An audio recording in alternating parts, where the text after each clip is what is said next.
Olha, ele grava sim, ele grava. Olha Tá aí. vendo aí que apareceu Sim, para sim. você o Sim. Esta sessão está sendo computador, né? Então gravada. Sim, sim. eu agora vou parar. Uhum. Com certeza que deseja pausar a gravação.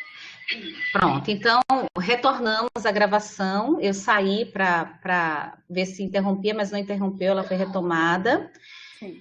E com isso eu quero dar bom dia a todos e todas que aqui estão presentes hoje para assistir à palestra da queridíssima professora Ana Cristina Pelosi, a quem eu agradeço muitíssimo a presença. Ana, muito obrigada. Como eu estava falando antes da gravação, me sinto muito honrada com a sua presença aqui, muito feliz de ter essa oportunidade de trocar ideias hoje sobre a metáfora na perspectiva do discurso, que é uma coisa que tem atraído bastante a atenção dos jovens pesquisadores e não tão jovens pesquisadores como eu e tantos outros. Então, muitíssimo obrigada, querida.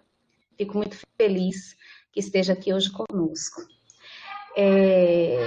Antes de passar a palavra à professora Ana Pelosi, eu gostaria de dizer a seguinte palavra, né? Fazer uma sumária apresentação aqui da professora, com base nas informações que constam de um card publicado no GeoPcolim, né? Então, a professora Ana Cristina Pelosi possui mestrado em Linguística e Ensino de Inglês e doutorado em Linguística e Psicologia no Reino Unido, realizou estágio pós-doutoral em Psicologia Experimental na Universidade da Califórnia, Santa Cruz, Estados Unidos.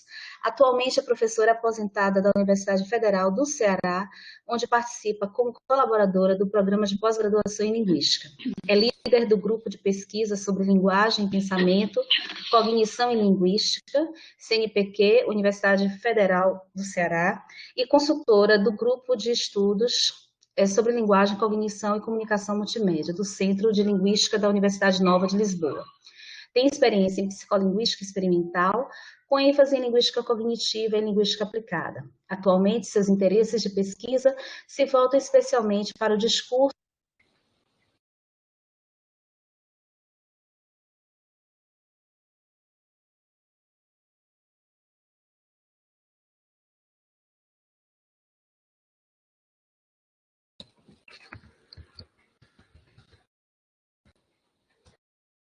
Bom dia, professora Ana Cristina, tudo bem? Bom A dia. professora deve ter caído na conexão dela, vamos aguardar um minutinho, ela já deve voltar. Claro. Eu percebi isso. Eu estou aqui, vocês não me ouvem? Não, nós tivemos Não, uma nós tivemos pausa longa. uma pausa longa. Ah, meu Deus, enquanto eu estava falando, que estranho.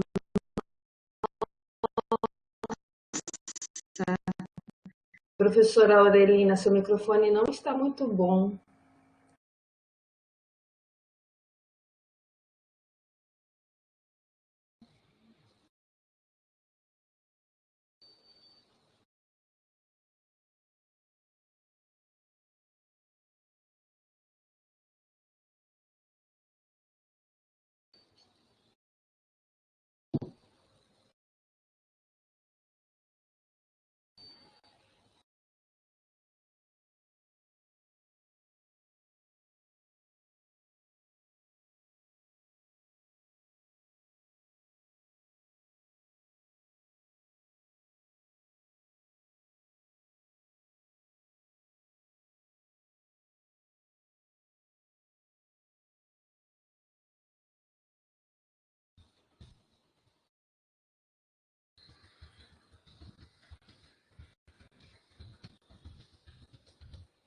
Então, agora eu caí realmente. Da outra vez eu não sei o que tinha acontecido, porque eu estava aqui lendo a apresentação da professora Ana Cristina. Então, eu vou retomar a leitura, uma vez que vocês não ouviram o que eu falei, ok? Então, a professora Ana Cristina Pelosi possui mestrado em Linguística e Ensino de Inglês e doutorado em Linguística e Psicologia pela Universidade no Reino Unido. Realizou estágio pós-doutoral em psicolinguística experimental na Universidade da Califórnia, Santa Cruz, Estados Unidos. Atualmente é professora aposentada da Universidade Federal do Ceará, onde participa como colaboradora do programa de pós-graduação em linguística. É líder do grupo de pesquisa sobre linguagem e pensamento, cognição e linguística, CNPq-UFC, e consultora do Grupo de Estudos sobre Linguagem, Cognição e Comunicação Multimédia do Centro de Linguística da Universidade Nova de Lisboa, com ênfase em linguística cognitiva e linguística aplicada. Atualmente, seus interesses de pesquisa se voltam especialmente para o discurso e linguagem figurada de vítimas de violência em centros urbanos brasileiros a partir de uma perspectiva cognitivo-discursiva e da teoria dos sistemas adaptativos complexos. Atua em projetos de pesquisa nacionais e internacionais e na formação de recursos humanos sobre os seguintes temas: categorização semântica, metáfora conceptual, emergência da metáfora sob um aporte cognitivo-discursivo. Ana, mais uma vez, é um prazer muito grande recebê-la. Passo a palavra a você para que profira a sua palestra. Muito obrigada. Muito obrigada, Ariadne, pelo convite. Você me relembrou que já desde 2011 que me convidou para participar, né, de algum evento organizado por você. E sempre o dia chega. Então, nós hoje temos essa oportunidade, né, de fazermos esse encontro. Eu espero que o que eu disser aqui seja tomado mais como uma aula do que mesmo como uma palestra. Foi nesse espírito que eu preparei a apresentação. Eu, então, já destaco aqui, eu vou maximar a minha tela, porque fica melhor para eu ler os slides. Então, já destaco aqui o título da minha fala, a metáfora na ótica da análise do discurso à luz da metáfora. Aqui chamo a atenção para esse título, porque discurso aqui não é entendido à luz da corrente francesa, né, da escola francesa, mas sim à luz da análise da conversação. Então, é essa a perspectiva de discurso. E isso vai ficar mais claro à medida que nós formos apresentando os slides. Eu também chamo a atenção aqui para o sítio do GELP Colim, e já digo para vocês que esse sítio precisa ser atualizado. Não há muitas informações nele, nós estamos nesse processo agora. Mas que, se vocês quiserem mais informações, vocês nos procurem nas redes sociais, no Instagram, no Facebook e também no YouTube. E o modo de fazê-lo é justamente nesse @gelpicolim. Só tem um erro aí, não tem o hífen. É gelpicolim ligados, como uma palavra só, como duas siglas juntas, não tem o hífen. Então, é @gelpicolim ligados, tá? Houve um probleminha aí. Eu vou, então, passar para o slide 2. E é isso que eu espero dessa aula, né? Que, ao final, vocês possam responder sobre esses temas aí. O que é metáfora, na análise do discurso à luz da metáfora, que nós convencionamos chamar de ADM. Quais são as dimensões assumidas pela metáfora?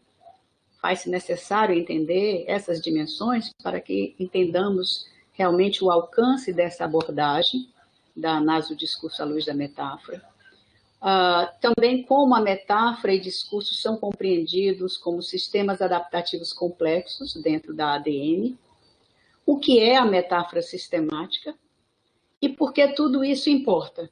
Então, por que falarmos sobre essa concepção de metáfora? Porque tentarmos entender a metáfora nessa perspectiva discursivo-cognitiva.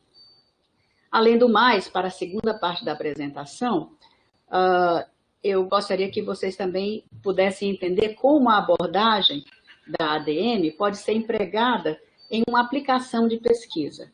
Então, eu vou mostrar a respeito de uma pesquisa que iniciou-se no ano de 2010, numa parceria com a Universidade Aberta do Reino Unido. Foi uma parceria que congregou a UFC, a Open University e a Universidade de Caxias do Sul. Participamos nesse projeto com a Lane Cameron. Então, nós vamos falar um pouquinho sobre essa pesquisa. Então, vamos dar início, então, ao primeiro slide mesmo da apresentação propriamente dito.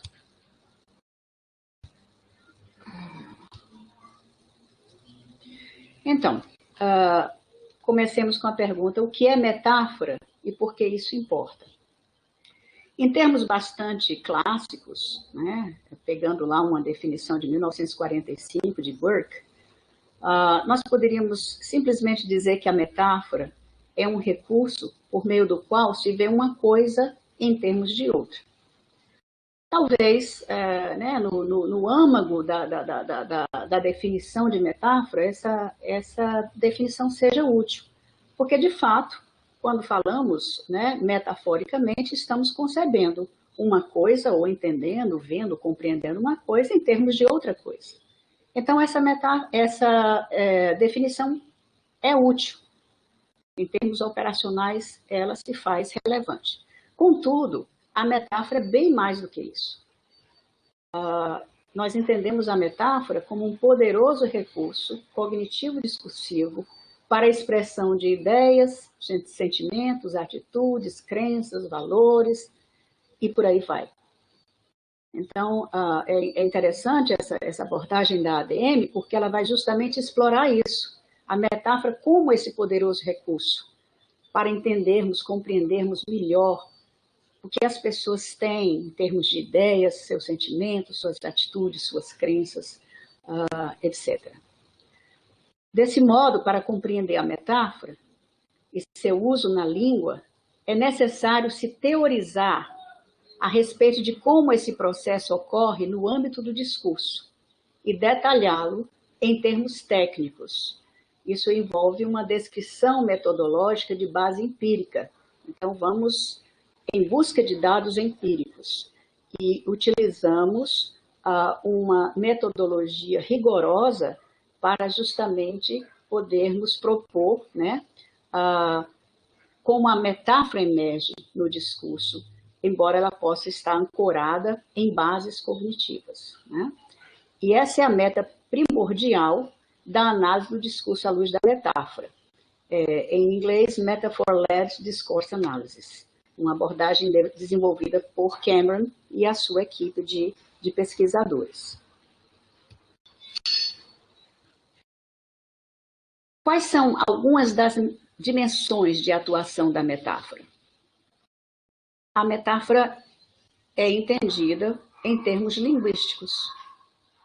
Uma das dimensões é justamente essa, né? A metáfora ser considerada em termos linguísticos. Na análise do discurso à luz da metáfora, o locus da emersão da metáfora é o discurso. Conforme já destaquei quando li o tema da apresentação, o discurso é definido como o uso da língua em interação social. Geralmente, quando às vezes eu falo, né, nos eventos, as pessoas dizem: mas qual é a visão de discurso? Às vezes, por uma questão de tempo, não fica claro na apresentação. Mas, na realidade, é essa. O uso da língua em interação social. Claro, com base na teoria bakhtiniana, onde prevalece os princípios da dialogia e da alteridade. Mas não vamos enveredar por questões ligadas, por exemplo, à escola francesa de análise do discurso. A metáfora linguística emerge no discurso à medida que itens ou expressões lexicais, os chamados termos veículos ou veículos metafóricos, são utilizados com sentido incongruente ao discurso ou ao sentido mais concreto, experiencial do termo ou expressão utilizado naquela instância discursiva, naquele evento. Por exemplo, uma expressão como the windmills of your mind, os moinhos da sua mente, é utilizada num tema de canção a respeito da mente e do pensamento. Então, a palavra windmills, ela se distancia do seu sentido concreto, experiencial do termo, para se referir a questões da mente e do pensamento. E eu também lembrei da canção do Roberto Carlos, que algumas pessoas talvez conheçam, onde se fala dos caracóis de seus cabelos. Então, é uma situação análoga aí, né? Então, nós poderíamos pensar em outras instâncias, por exemplo, em que nós falamos e utilizamos um termo com um sentido incongruente ao discurso, ou mesmo incongruente a uma experiência mais básica, corpórea. Por exemplo, quando eu digo assim, do meu ponto de vista. Então, nós estamos usando a expressão ponto de vista como um modo de compreender. Eu digo assim, na minha ótica, no meu ponto de vista. Então, essa expressão é metafórica. Porque, na realidade, nós não estamos tratando aqui de uma superfície, de um situamento geográfico, e, portanto, ponto de vista aí é entendido metaforicamente. E há tantos outros exemplos, né? Deixa eu passar adiante aqui. Isso é algo importante.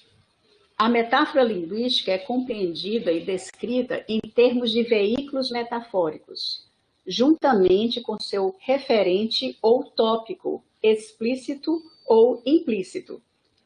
Então, vejam nas palavras de Lynn Cameron. Ela diz assim: these metaphor vehicles, together with this explicit or implicit reference or topic, comprise what we describe as linguistic metaphors.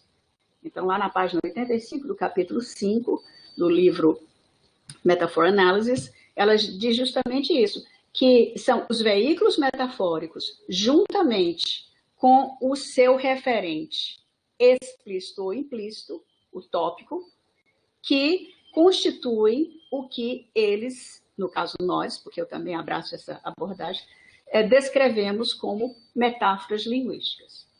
Por exemplo, num evento discursivo, se falaria de economia em termos de saúde, né? Há vários termos desse campo semântico da saúde que emergem no fluxo de discurso para se referir a diferentes condições da economia.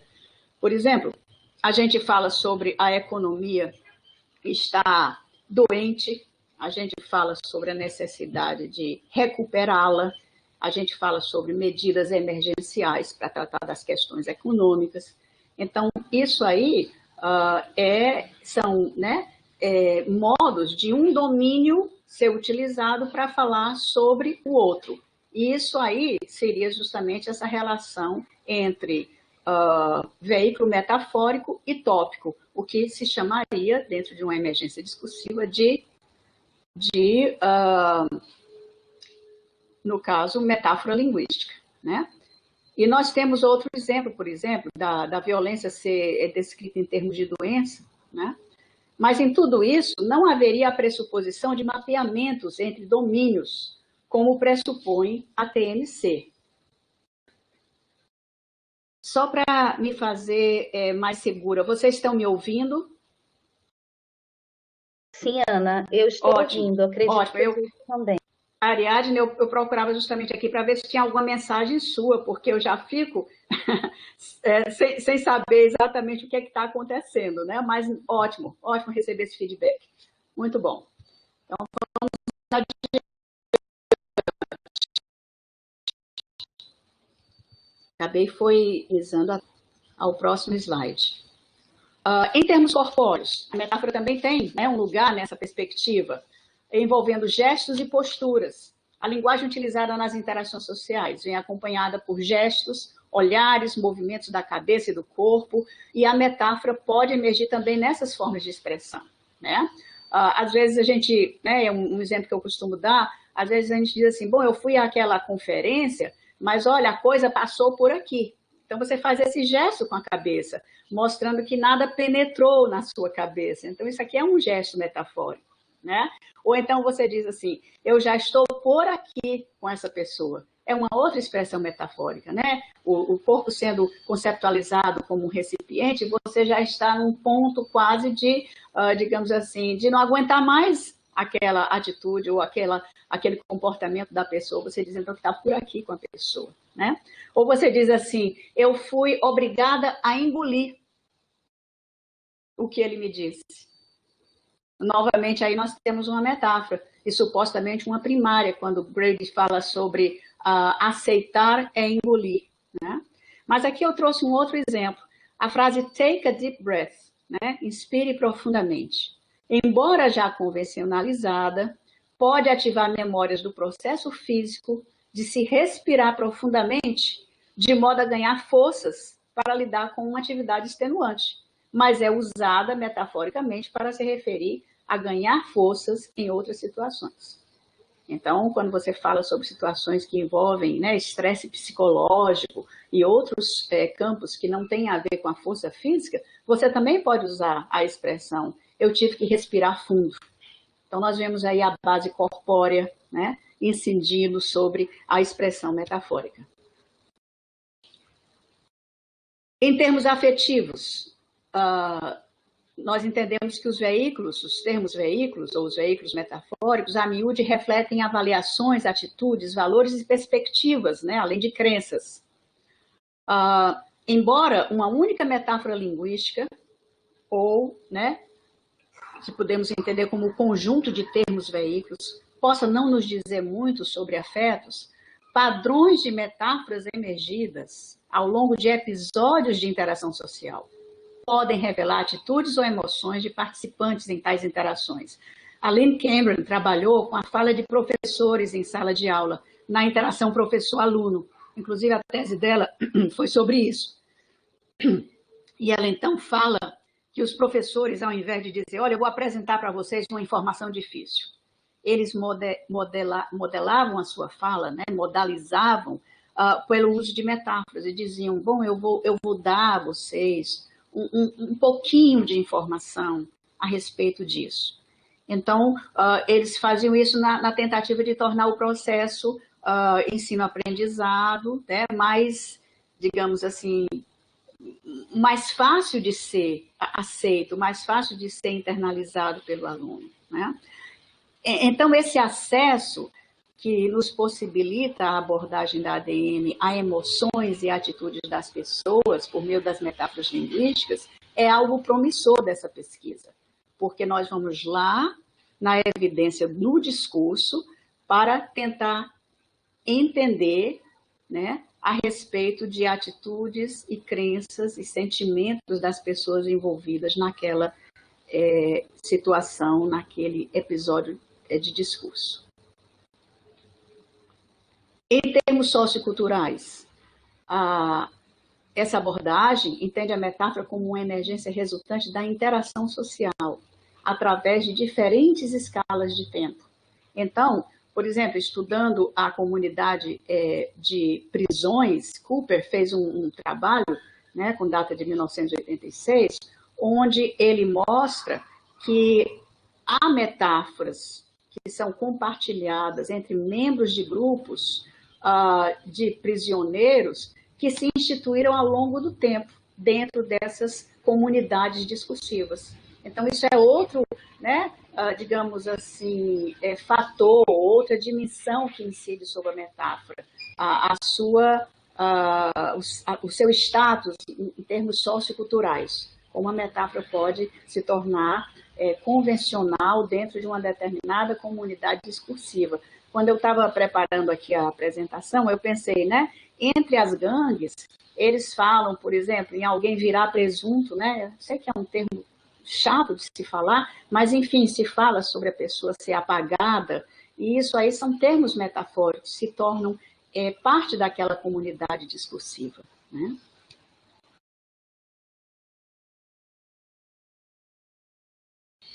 Em termos dinâmicos, como é que é compreendida a metáfora?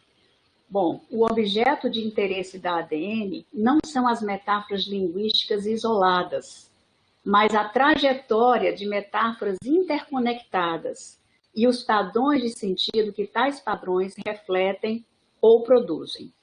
Então, não é uma metáfora linguística isolada, mas seria essa trajetória de metáforas conectadas a padrões de sentido, né? Os padrões de sentidos que essas metáforas conectadas fazem emergir. É isso que interessa, é isso que é o objeto de interesse da análise do discurso à luz da metáfora. Tal dinâmica, os chamados padrões emergentes, resultam do processo de interação, à medida que os participantes concordam, discordam, desenvolvem ideias, constroem argumentos, descrições, esclarecem posicionamentos, isso tudo no âmbito de um evento discursivo. O interessante também é a gente perceber digamos assim, o status temporário de tudo isso, porque as metáforas, eu já estou adiantando aqui, falando um pouquinho das sistemáticas, elas são consideradas emergências temporárias e provisórias do discurso. Não quer dizer que você vai sempre, né, contar com aquela metáfora sistemática. O mesmo grupo reunido no dia X, se eles voltam a se reunir no dia Y para falar sobre o mesmo assunto, podem emergir de suas falas, fazer emergir de suas falas outras metáforas sistemáticas. Então, ela é transitória, ela é instável, ela não é uma coisa, digamos assim, né, fechada, né? Em termos de metáfora como sistema adaptativo complexo, nós entendemos o discurso com emergência linguístico-cognitiva e, como tal, muda e evolui constantemente por meio dessas interações dinâmicas entre os agentes internos e externos ao sistema. As trajetórias dos veículos metafóricos emergidos no fluxo discursivo contribuem para a emergência de padrões de estabilidade temporários no discurso, as chamadas metáforas sistemáticas, como eu acabei de dizer, né? Elas são emergência de padrões de estabilidade temporários no discurso. É muito, muito importante se falar sobre isso. Elas podem ser pensadas como uma espécie de freio cognitivo e socioculturalmente compartilhado durante o evento discursivo. Porque, como eu disse, essas metáforas podem mudar. Elas podem não estar ali a um nível de estabilidade, né, de longa duração, né?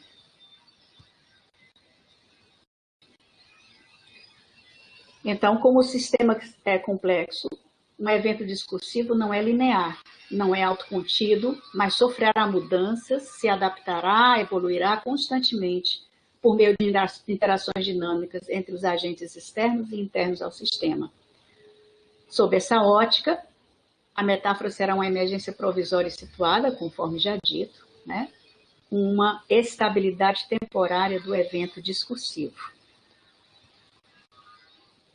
E aqui nós temos, né, diagramado as escalas de tempo e níveis da organização dinâmica da interação humana e social. Então, nós temos aqui, né, nesse nível, nós temos o evento discursivo, ou seja, cada vez que um grupo de pessoas se reúne e falam sobre um determinado tema, é considerado um evento discursivo. O que é que vai influenciar os veículos metafóricos emergidos nessas falas? Bom, várias escalas de tempo. A um nível microgenético, nós temos o quê? Nós temos uma base para a conversação entre os indivíduos que se alastra ou se projeta numa escala de tempo ontogenética. Então, é justamente o que os indivíduos trazem para aquele momento de discurso. As suas crenças, as suas incertezas, os seus sofrimentos, a sua família, tudo isso vai incidir, né, sobre a ontogênese, e isso aí é trazido para o momento do evento discursivo. Em termos socioculturais, nós temos o quê? Nós temos já uma escala a nível filogenético, ou seja, da própria especificação, né, da espécie. E há também diversos níveis, né, de grupos socioculturais que vão também estar incidindo sobre o que é dito aí. E mediando isso tudo ao que é a escala individual, em que os indivíduos, né, dinamicamente interagem naquele momento chamado de evento discursivo. Então, é assim que, né, se entende essa dinâmica, né, interacional, discursivo, onde as metáforas sistemáticas emergem. Esse gráfico foi tirado do livro Complex Systems and Applied Linguistics, da Larsen Freeman e da Cameron. Eu tento mudar no outro lugar e não é aqui. Então, importante isso, ao invés de se constituírem como mapeamentos fixos entre domínios, como no caso da metáfora conceptual, As metáforas sistemáticas são entendidas como emergência que congregam fatores cognitivos e discursivos. Então, entra muita coisa, entra o contexto discursivo, que tem a ver com diversos fatores, né? As próprias condições físicas nas quais acontece aquela interação. A sala é ventilada o suficiente, a roupa que eles estão usando é confortável, o modo como estão sentando também favorece uma interação descontraída, ou estão em pé, ou estão num lugar muito barulhento. Todo esse contexto, né, vai incidir sobre o que é gerado ali em termos de veículos metafóricos. Há fatores intra- e intersubjetivos também, aquilo que o participante da interação traz para aquele momento, né?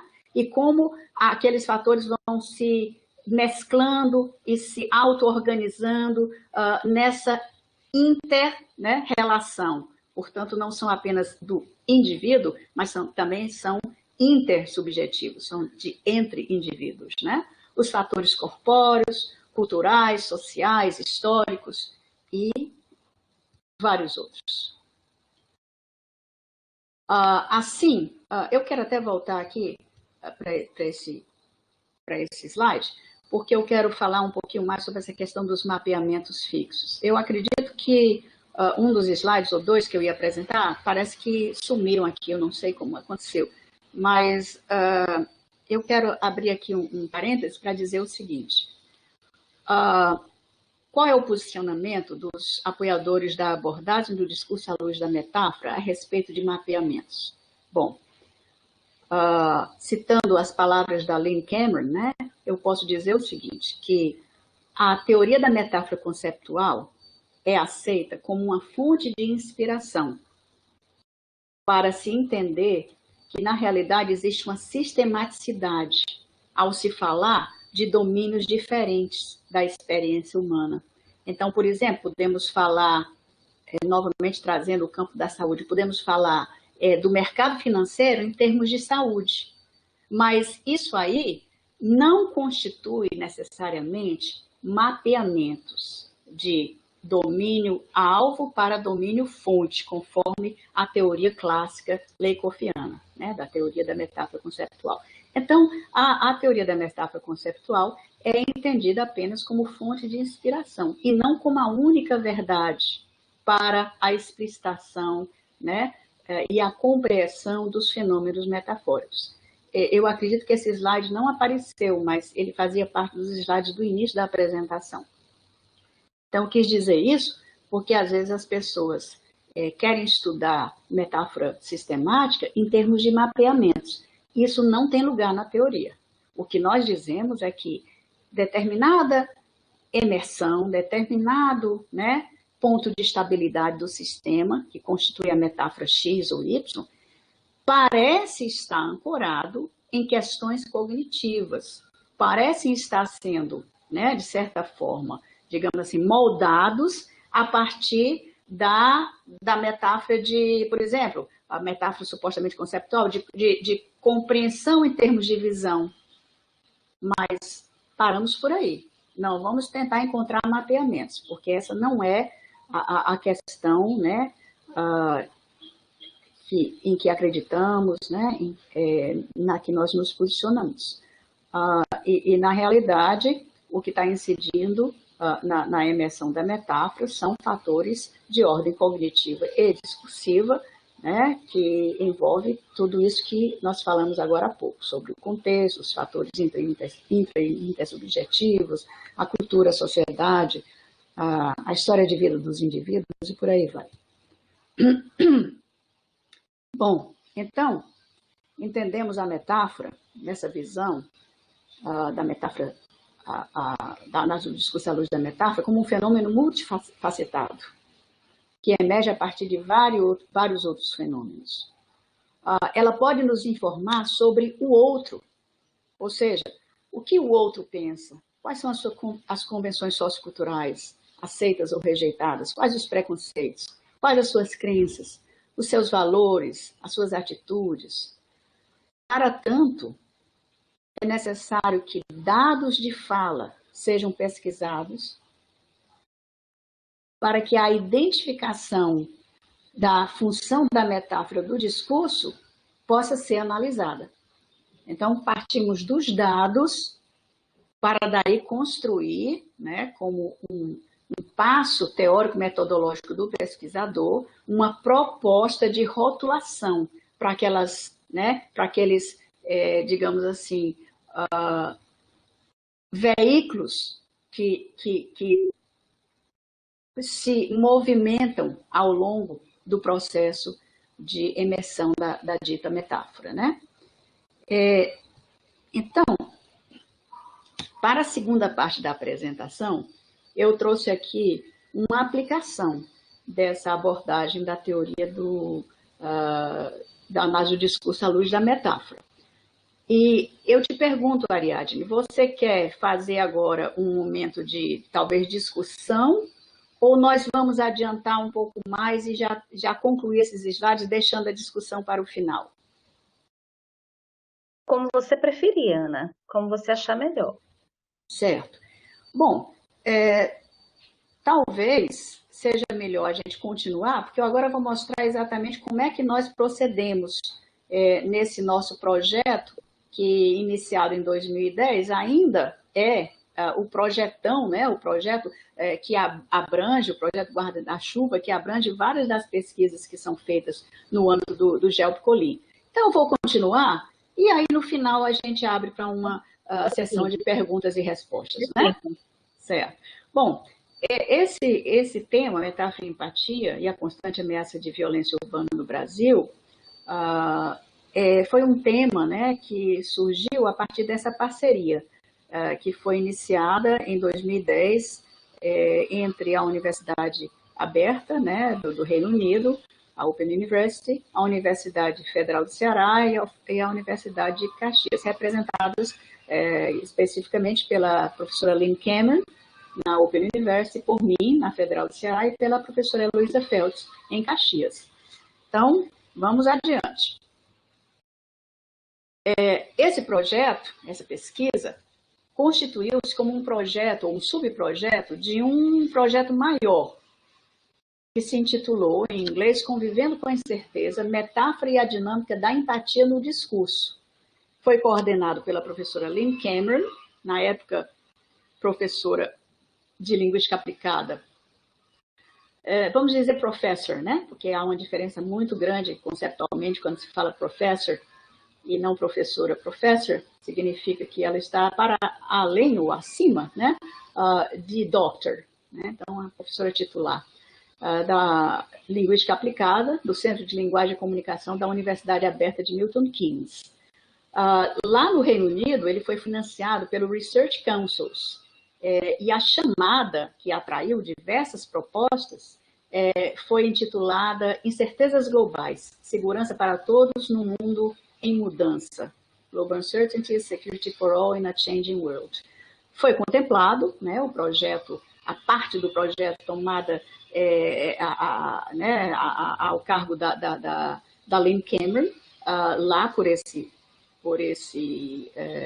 chamada.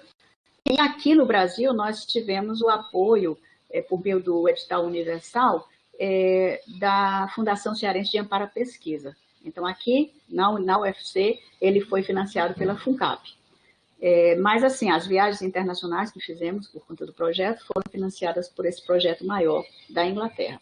E qual era o objetivo dessa chamada? Era reunir atividades dos conselhos de pesquisa do Reino Unido em resposta a desafios globais à segurança.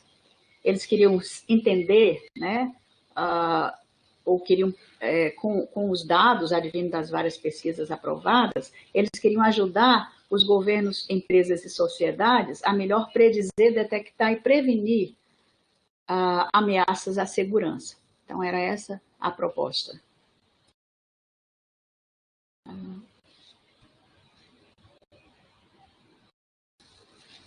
No subprojeto, no qual estávamos inseridos aqui no Brasil, o objetivo principal, embora não fosse o único, foi entender melhor a linguagem simbólica utilizada por vítimas diretas ou indiretas na construção de sentimentos de empatia ou de resistência a tais sentimentos. Justamente como é que as pessoas expressavam atitudes empáticas ou mesmo de resistência à empatia em situações em que eles tinham que relatar, né, numa interação livre, para falar sobre o tema violência, a respeito de experiências vivenciadas por eles. A técnica foi a discussão em grupos focais, durante a qual os discursos foram gravados audiovisualmente, à medida que os participantes relataram experiências de violência ou ameaças resultantes dessa contínua violência, né, a qual eles se submetem no seu dia a dia. Quero passar no outro botãozinho. Como suporte teórico, entendemos que o nosso sistema conceptual não é estruturado independentemente de nossas interações com o ambiente, portanto, acreditamos realmente nas palavras de Lakoff, quando ele diz nossos conceitos não podem ser reflexos diretos de uma realidade externa, objetiva, abstraída da mente, visto que nosso sistema sensório-motor desempenha um papel crucial em modelá-los. Por outro lado, é o envolvimento do sistema sensório-motor no sistema conceptual que o mantém em contato próximo com o mundo. Então, existe essa interação entre conceptual e sensório-motor. E é a partir dessa interação, no envolvimento com o mundo, que emergem os conceitos. Acreditamos nisso.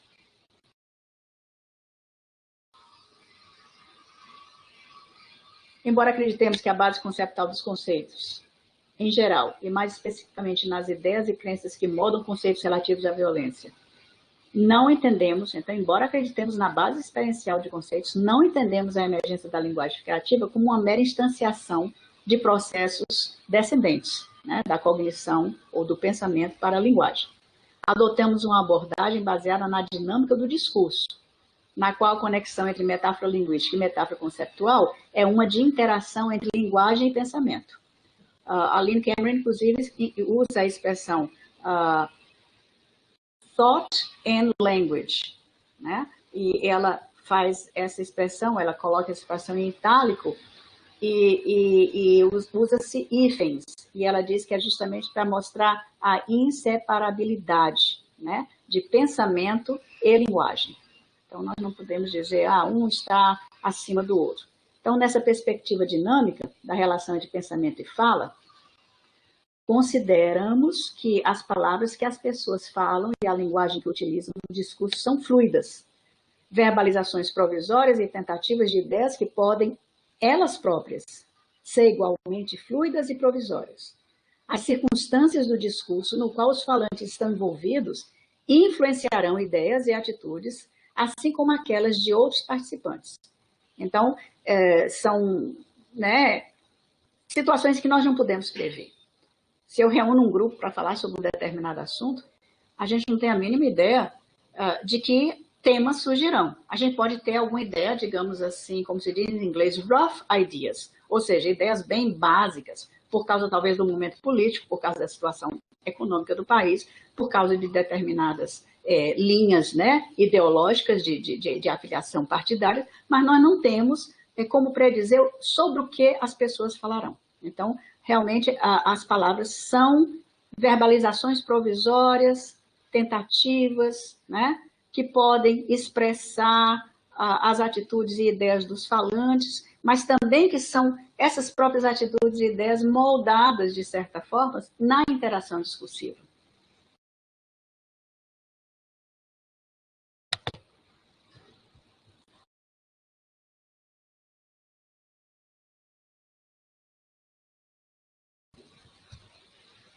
Interessante. Vamos adiante.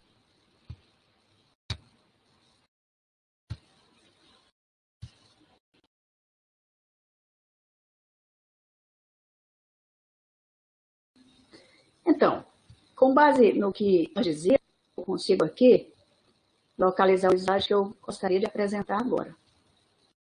Certo? Com base no que nós dissemos agora, um dos objetivos previstos sobre os resultados de aplicação da pesquisa foi o de elaboração de um modelo intercultural de empatia a partir do cruzamento de dados oriundos de pesquisas sobre a construção ou a resistência ao sentimento de violência em contextos socioculturais diferentes. Então, essa é a ideia maior, né, da construção de um modelo de empatia intercultural.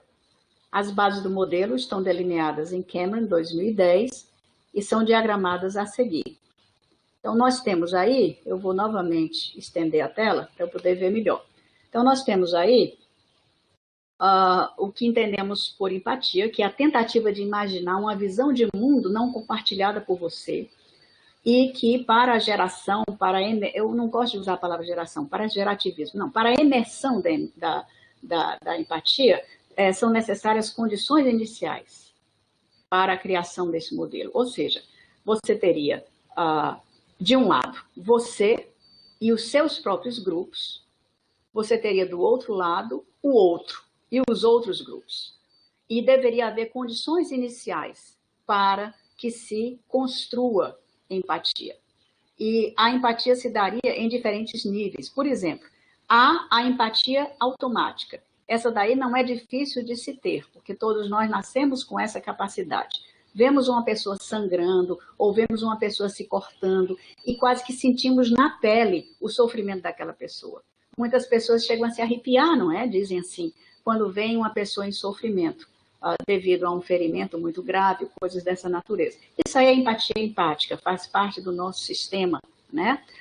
Fisiológico. E isso aí todos nós temos, embora que talvez algumas pessoas, pela repetição em que vem violência, passam a desenvolver uma certa numbness. Eu só lembro os termos em inglês, mas uma certa... quando a coisa não é sentida, né? Dormência em relação a essa empatia. Então, há depois a necessidade de haver, né, da parte dos envolvidos, o desenvolvimento da empatia. E essa empatia, ela passa a ser consciente e deliberada. Ela é um exercício que se faz na tentativa de melhor se entender o outro. Então, a Lynn Cameron, inclusive, trabalhou com vítimas, no caso, uma vítima indireta, de um ataque terrorista, né? A Joe Barry teve o seu pai assassinado pelo Pat McGee, porque ele foi a pessoa que implantou a bomba. O Joe Barry era filha de um dos membros do parlamento inglês. E ela tomou a devida atitude, a devida ação para criar condições iniciais para a empatia. Ela contatou o Pat McGee e disse que gostaria de conversar com ele. E ela gostaria de entender melhor o que aconteceu naquela noite. E através dessas várias situações em que eles interagiram, né, e foi possibilitada a gravação, a Lynn Cameron fez toda uma análise do discurso e pôde compreender que, na realidade, é necessário de uma parte ou de ambas as partes que haja um movimento positivo em direção à criação da empatia consciente e deliberada. Aqui nós temos, né, o modelo já mais elaborado. Então, nós temos um estágio 1, onde há as condições iniciais para a criação da empatia. Nós temos o estágio 2, seria justamente a dinâmica do discurso empático localizado, né, como a pessoa fala sobre si, sobre o outro, como que gestos de empatia são demonstrados ao longo desse processo de fala, né, como você se vê no outro e vice-versa, né? Há padrões emergentes no discurso empático e há estabilizações emergentes de empatia. A empatia pode ser afetiva, direta, pode haver momentos em que você narra a respeito de si e do outro, né? Em que você busca a conexão com o outro, permitindo assim a conexão, entrando na perspectiva do outro, mudando a perspectiva da relação entre si e o outro, né? Isso é muito comum se fazer por meio da categorização. Como é que você se categoriza e como é que você categoriza o outro, né? E também por meio do seu posicionamento na chamada paisagem social. Então, nós temos né, o nível de estruturação interpessoal da empatia, o nível da estruturação sociocultural da empatia. E pode haver momentos em que essa empatia, ao invés dela ser, digamos assim, frutífera, dela né, progredir, ela pode ser bloqueada, havendo e acontecendo, nesse caso, o bloqueio da conexão com o outro. Então, tudo isso estaria, né, e de fato, ela lançou né, com base nos dados que ela coletou, não só do Brasil, mas do Reino Unido, também da África, de outros países da Europa, ela coletou toda essa gama de dados e propôs esse modelo. Lynn Cameron. Então, com vistas ao modelo intercultural, no projeto do Brasil, né, direcionamos-nos pelas seguintes questões. Como as pessoas se relacionam, desculpa o erro aqui, né? Como as pessoas se relacionam com outros grupos sociais em situações que envolvem um alto nível de violência urbana? Ou seja, como é que a empatia é construída, negociada, a resistência às situações de empatia, né? Quais os temas-chave a respeito da violência urbana que emergem nas discussões dos grupos focais, à medida que os participantes interagem verbalmente? De que maneiras os participantes dos grupos constroem o outro em suas falas? Como categorizam esse outro? Como utilizam metáforas para se relacionarem com o outro, né? Então, essas são algumas das preocupações de pesquisa. Embora que haja outras relacionadas aos aspectos cognitivos da conceptualização de violência, nós aqui não vamos falar sobre elas, mas sim sobre essas questões, né, ligadas às emergências discursivas. Então, estávamos focados em responder essas perguntas. Como os dados colhidos no Brasil se comparam com os obtidos na Inglaterra, no que diz respeito ao uso de metáforas e outras estratégias linguísticas na construção, negociação ou resistência à empatia, no que diz respeito a outros grupos sociais, à medida que participantes falam sobre situações diretas ou indiretas que envolvem violência urbana ou ameaças trazidas pela violência? Como o modelo de construção empática proposto por Cameron necessita de ajustes para diferentes contextos socioculturais? Na época, o modelo estava ainda em elaboração. Então, estávamos interessados em saber como esse modelo precisava ainda ser ajustado, né, para se adequar a outros contextos socioculturais. Eu digo aqui também, abrindo um parêntese, que a Lynn Cameron tem um blog sobre empatia, violência e empatia na internet. Vocês poderiam procurar esse blog, certo? Eu não tenho aqui o endereço do site, mas é fácil vocês, utilizando o nome Lynn Cameron, encontrar essa informação. Entendemos a empatia como tentar imaginar uma visão de mundo que você não compartilha e que, de fato, acha bastante difícil de compartilhar. Isso em linha com Halpern e Weinstein. E isso é interessante quando eles dizem aqui, que é tentar imaginar uma visão de mundo que você não compartilha. Claro, se você já compartilha da imagem de mundo do outro, é fácil demonstrar empatia para com esse outro. Agora, o desafio está em você tentar compartilhar uma visão ou tentar se imaginar, né, dentro desse mundo do outro, sendo esse um mundo e uma visão que você não compartilha. Acha bastante difícil de compartilhar. Eis aí a dificuldade das pessoas mostrarem empatia para com o outro. Se você vive centrado no seu mundo e no mundo daqueles que você chama de o meu grupo, fica muito difícil de você fazer esse movimento em direção ao mundo do outro, cuja visão de mundo você acha bastante difícil de compartilhar. Como é que nós, então, procedemos, né?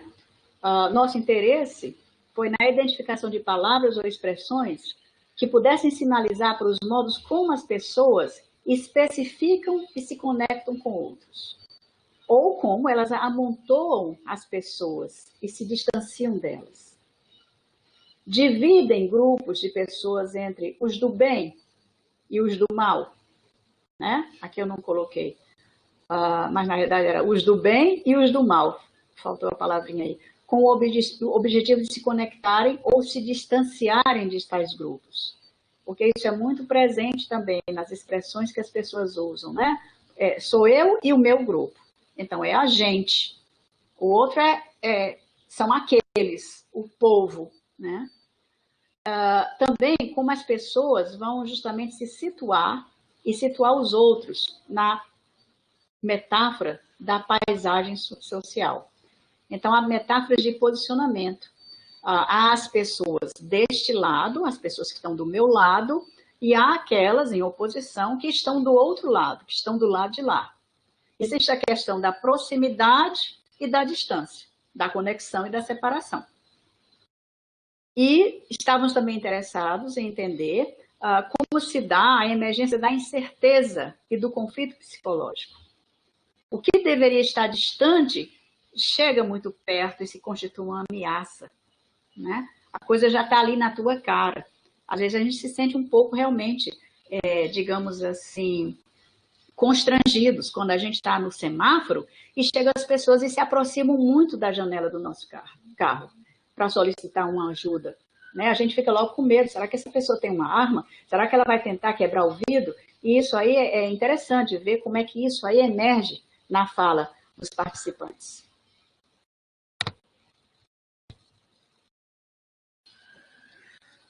Quanto à metodologia, foi necessário fazer a tradução e adaptação do guia de perguntas do Post-Conflict Terrorist Risk, porque lá no Reino Unido, na Inglaterra, a Aline trabalhou com atentados terroristas, né? Então, o terrorismo era o tema, mas aqui no Brasil foi a violência urbana. Então, houve necessidade de se traduzir e de se adaptar esse guia de perguntas. Os grupos focais, né? O que eles são? Por que são utilizados? Quem tomou parte nesses grupos? Como as discussões foram conduzidas, né? E houve dificuldades experienciadas com a técnica empregada, porque às vezes as pessoas não estavam tão abertas a falarem. E houve necessidade do moderador, né, usar determinadas técnicas para fazer as pessoas se soltarem mais. Depois a gravação em audiovisual dos dados, a preparação dos dados para que fossem lançados no Atlas TI, que inclusive incentivo vocês a procurarem a versão demo do Atlas, que é um software muito interessante para pesquisas de natureza qual e quantitativas. A análise dos dados e os resultados preliminares e conclusões. Aqui nós temos um pequeno exemplo aqui de como os grupos sentavam em círculo ou semicírculo, né, e se reuniam para falar sobre um determinado tema. O tema, no caso, era a violência urbana, né? E aqui nós temos, inclusive, uma transcrição onde eles falavam sobre quão inseguros eles se sentem quando estão no semáforo, né? Então, por exemplo, ela começa dizendo, uma das participantes começa dizendo: eu vou abrir o vidro do carro para quem está do lado de lá, e ela própria responde: não vou, eu não sei se é uma farsa, porque a gente sabe que as pessoas se disfarçam de tudo. Eu concordo muito com essa questão de ter medo de tudo. Recentemente, tem um conhecido meu que foi assaltado. E ele tem uma situação financeira muito boa. Então, ele tem um carro muito bom, pois ele vendeu o carro muito bom para comprar um carro não muito bom. Por conta do quê? Da violência que a gente sofre. A cada momento que você resolve sair de casa. Então, a pessoa que está se abrindo em relação à sua experiência, como ela percebe a questão da violência. Primeiro de tudo, ela supostamente se sente mais segura dentro do carro, né? E diz que não vai abrir o vidro para quem está do lado de fora. Não sabe ser um farsante. Às vezes as pessoas podem estar fingindo ser algo que na realidade não são. E conta, para exemplificar, o caso do amigo que vende um carro caro para comprar um não muito bom, justamente por causa da violência. Então, como as pessoas têm as suas rotinas modificadas, transformadas, por serem vítimas, às vezes diretas, e todos nós, de certa forma, indiretas da violência. Na metodologia da tradução, né, e adaptação do PCTR, houve necessidade de alterar algumas perguntas. Por exemplo, a pergunta: se você sofreu algum ataque terrorista, como suas decisões e atividades mudaram desde então? Na realidade, nós mudamos. Se você sofreu algum ataque violento, ao invés de terrorista, porque o tema era a violência urbana, né? E houve também necessidade de exclusão de algumas perguntas. Por exemplo, como você se sente a respeito do governo dizer que você devia ficar alerta mas não alarmado. Não, nós tiramos isso. Como você se sente a respeito das suas experiências, né, do seu dia a dia, em termos de ficar alerta, mas não alarmado com a situação? Né? Então, desfocamos essa questão do governo, porque essa era uma instrução específica do governo inglês sobre como as pessoas deveriam agir em termos de a perspectiva de ataques terroristas. Depois trabalhamos com um grupo focal, né, que pode ser chamado de grupo focal, um grupo reunido de pessoas, né, desde que o pesquisador esteja ativamente encorajando e atento à interação do grupo, mas sem interferindo o mínimo possível. Né? Por que utilizamos os grupos focais? Por causa da interação que eles promovem. Como escolher os participantes? Nós fizemos uma escolha diferenciada por causa da nossa realidade. A escolha da Lynn Cameron foi o terrorismo, vítimas diretas e indiretas. Aqui no Brasil, a violência urbana. E qual é a melhor atitude a ser mantida pelo moderador? Conduzir sem interferir, no caso dos grupos focais. Claro, às vezes a gente precisa interferir para fazer com que usando uma metáfora, para que a conversa não perca o fio, né? Tá certo? Então, para trazer o fio de volta, né? O fio da meada. Então, nós precisamos interferir, mas muito pouco. Quanto menos interferirmos, melhor. Deixarmos as pessoas à vontade. Houve alguns problemas com a reunião dos participantes, as questões técnicas ligadas à gravação, à própria transcrição, a tradução para o inglês de marcadores discursivos, que a gente teve que traduzir todo o material para publicações em inglês, e de expressões idiomáticas.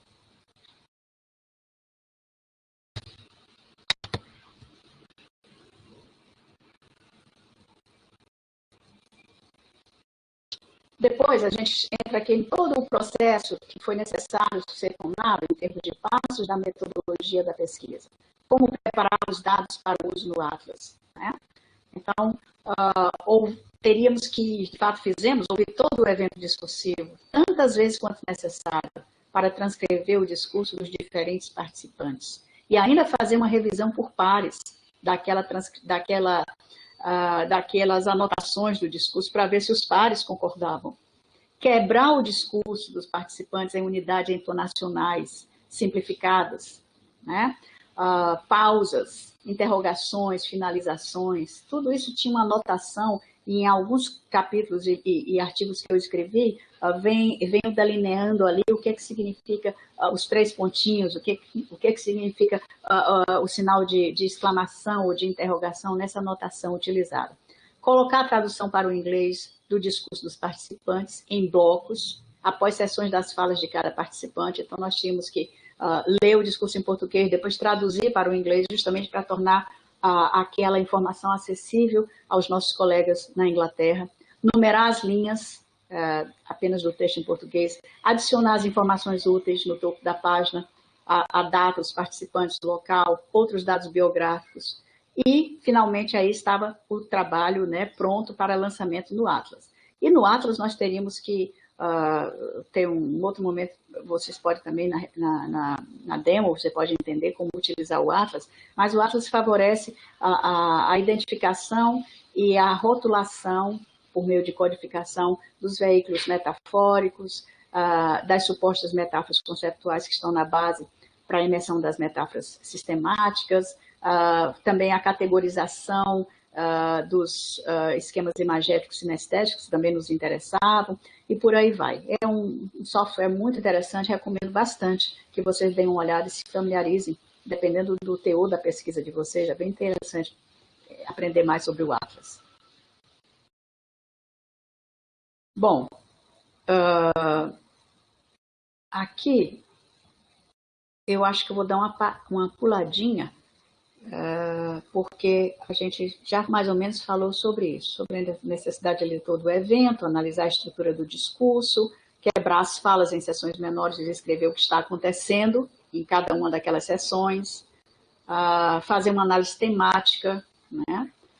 Identificar a organização com Z e decisão quanto aos rótulos para possíveis temas, codificação das sessões da fala relacionadas a cada tema, tudo isso precisamos, né, foi necessário fazer.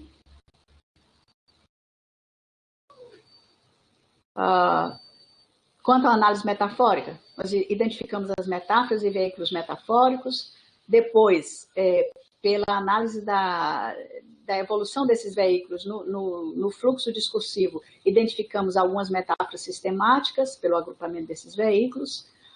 Depois, fizemos a codificação de como as pessoas eram categorizadas nesse discurso que as pessoas deixaram emergir durante a interação discursiva.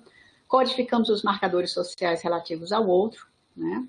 Identificamos os episódios de mudança categorial e verificamos o que estava acontecendo naqueles episódios, quando se mudava do si e do meu grupo para o outro e o grupo deles. Identificar a tendência nos padrões categorizacionais, como é que as pessoas estão sendo categorizacionadas, como elas estão sendo, né, passíveis de serem categorizadas, relacionar categorizações a metáforas e temas emergidos na interação. Um dos temas bem recorrentes foi a questão do dentro e fora. As pessoas se sentindo seguras dentro de suas casas, em oposição a inseguras nas ruas. A questão também das barreiras e das grades, quando eu refiro às linhas aqui, são as linhas do material que eu não estou trazendo hoje aqui para vocês verem, né? Mas as pessoas estão, aqui no Brasil, estão muito, né, enclausuradas, morando atrás de barreiras, atrás de portões. A violência dentro de si, assim como fora, no outro. As pessoas se sentem, né, revoltadas e, portanto, gera-se uma violência interna nelas e também como elas veem isso no outro. Os agentes de violência, que saem para cometer atos violentos, né? E como as pessoas demonstram a ameaça e insegurança. Se sentem impotentes ou apelam para Deus, e há incertezas também com relação aos agentes, porque eles não sabem, quando saem numa missão, se vão matar ou se vão morrer. Isso é dado de fala de uma das participantes, né? Então, com base nos veículos metafóricos emergidos, uma das metáforas que nós identificamos foi essa daqui: estar em perigo é estar fora. Então, com certeza, as pessoas falaram repetidas vezes, em diferentes momentos da interação discursiva, sobre quão vulneráveis se sentiam por estar fora de suas casas, né? Então, as pessoas, por exemplo, diziam assim: você acaba se tornando uma pessoa mais fria, ou seja, o distanciamento aí, né? Porque você vê aquela pessoa de uma classe social inferior, a categorização aí, classe social inferior, e eu não vou abrir a janela do carro para alguém do lado de lá, porque ela dizia que não sabia ao que ela estaria se expondo, né, por fazer isso. Então a gente vê aí o lado de lá, pessoa, né, numa situação inferior, como modos de categorizarmos as pessoas dentro de uma metáfora da paisagem. Finalizando, eu digo o seguinte, que concluímos a apresentação por dizer que reconhecemos que, embora um longo percurso já tenha sido cumprido, há ainda questões em aberto. Isso porque, como cognitivista, eu estou interessada também nessas questões. Embora eu aceite, né, a proposta da análise do discurso à luz da metáfora, ainda há questões de natureza cognitiva que me interessam. Por exemplo, as interrelações entre discurso e cognição precisam ser mais plenamente compreendidas e explicadas. Precisamos entender mais plenamente como as metáforas sistemáticas se relacionam com as metáforas conceptuais e qual a natureza dessa relação. Dizer que as metáforas conceptuais são fonte de inspiração para as metáforas sistemáticas é ok, dentro da perspectiva que a Lynn Cameron adota. No entanto, eu me sinto também um pouco incomodada com isso, enquanto cognitivista. Se a interrelação entre as relações conceptuais e a linguagem não é meramente de natureza descendente, ou seja, de cima para baixo, mas conforme se pode assumir, há igualmente algo acontecendo na direção ascendente, de baixo para cima, exatamente como esses dois processos se encontram e como contribuem para a dinâmica estabelecida no discurso. Então, eu deixo a apresentação nesse momento. Tem algumas, né, referências aqui. E abro, né, a professora Ariadne com a palavra agora para abrirmos para uma discussão. Ok, Ana, muitíssimo obrigada pela fala, muito gostosa de ouvir, muito reflexiva, para a gente pensar uma série de questões, sobretudo essas que você traz no final da sua apresentação, que diretamente estão envolvidas com os nossos estudos aqui também. Então, eu lhe agradeço muitíssimo e eu já vi que tem perguntas no chat, eu vou pedir que as pessoas abram seus microfones e façam as perguntas, ok?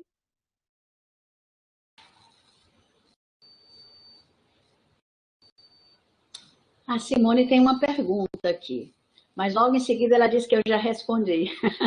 Tá certo. Eu posso falar, professora, tudo bom? Tá me ouvindo? É porque durante a apresentação eu fiquei tendo aqui uma oscilação no som e cortava, às vezes ficava abafado. Então, aí algumas coisas eu fui lendo assim nos slides, porque o som, às vezes, não, para mim, né? Deve ser algum problema aqui na minha internet. Eu acho que agora está me ouvindo bem, não está? Estou te ouvindo muito bem. Tá.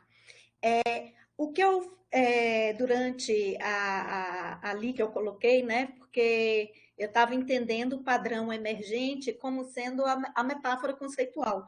Mas aí eu entendi que, na verdade, nessa perspectiva, o padrão emergente é a metáfora sistemática, não é isso? E eu estava, não sei se eu compreendi também de uma forma adequada, eu entendi que esse padrão emergente que ocorre ali, né, naquela interação sociodiscursiva, né, ela vai variar, né, essas metáforas linguísticas e também a sistemática, né? A sistemática ela vai variar. E aí eu fiquei assim na dúvida, sendo um padrão, porque eu compreendo o padrão como algo que se repete, né?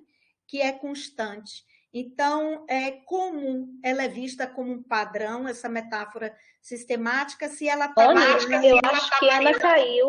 Acho que Ana caiu. Ana, você está aí? Eu acho que ela caiu.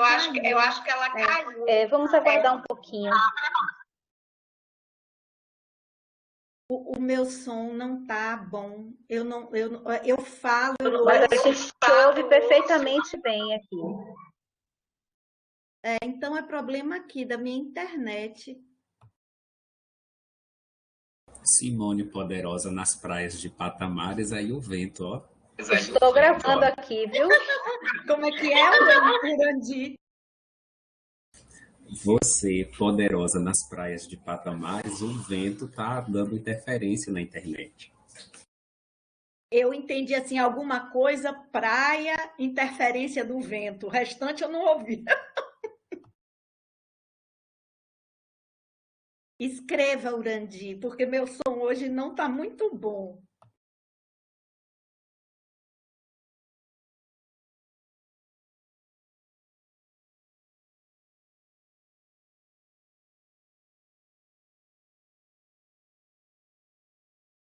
E como o meu som não tá bom, você viu, seu Urandi, seu menino de Castro Alves, você ouça a resposta para me contar depois, viu?